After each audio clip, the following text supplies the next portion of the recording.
নতুন মাকসকলক সহায় কৰিব বিচাৰে নেকি আৰু প্ৰত্যেক মাহে 50,000ৰ পৰা 80,000 টকা উপাৰ্জন কৰিব পাৰিব লেকটেশনাল কনসালটেন্ট নাৰ্ছ হওক। লেকটেশনাল কনসালটেন্ট নাৰ্ছ হিচাপে আপুনি মাকসকলক নিজৰ বুকুৰ গাখীৰ কেনেকৈ খুৱাব পাৰে তাৰ বিষয়ে উপদেশ দিব পাৰে। ঠিক লেটচিং, মিল্ক সাপ্লাই আৰু অভিজ্ঞতা। এইটো কেৱল চাকৰি নহয়, এইটো হৈছে নতুন মাকসকলক জীৱনৰ প্ৰথম দিনবোৰত কেনেকেনো গাখীৰ খুৱাব পাৰে তাৰ বিষয়ে সহায় কৰা।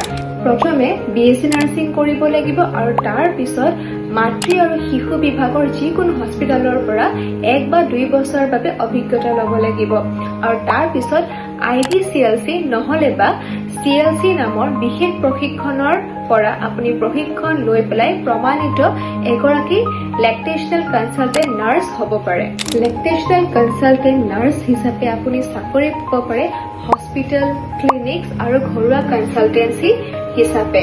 প্ৰতি মাহে ভাৰতত আপুনি 40,000ৰ পৰা 80,000 টকা উপাৰ্জন কৰিব পাৰে আৰু বিদেশত মানে গাল্ফ বা কানাডা দেশত আপুনি প্ৰত্যেক মাহে 1 পৰা 1.5 লাখ টকা উপাৰ্জন কৰিব পাৰিব। নাৰ্ছিং কেৱল ICU বা অপাৰেশ্যনে নহয়, কেতিয়াবা এইটো আদৰ, সহানুভূতি আৰু আত্মবিশ্বাস বা সহায়ো হ'ব পাৰে। এই ধৰণৰ মনস্পৰ্শী কেৰিয়াৰৰ বাবে ফ'ল' কৰক নাৰ্ছিং শালা।